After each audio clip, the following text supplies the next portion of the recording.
আজকের দিনটা আমার জন্য খুব স্পেশাল ছিল। কারণ আমরা গিয়েছিলাম মামার বাড়ি। যাওয়ার আগে থেকেই খুব এক্সাইটেড ছিলাম। কারণ মামি আমাদের জন্য আচার বানিয়েছিল। আমরা সবাই মামির হাতের আচার খেতে খুব ভালোবাসি।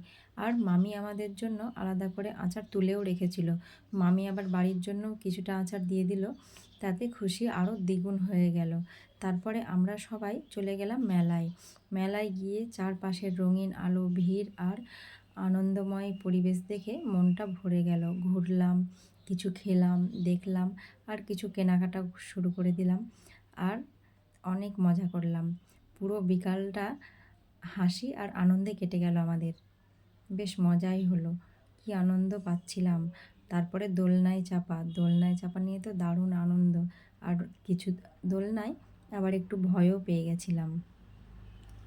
আমার তো মোটামুটি সব দোলনাতেই একাদ্টু ভয় লাগেই। এই যে এটাতে তো আরও বেশি ভয় লাগে।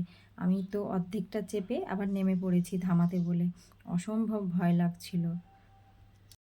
তোমরা কারা কারা দোলনায় চাপতে ভালোবাসো কমেন্টে অবশ্য বলবে। আর সাবস্ক্রাইব করে পাশে থেকো।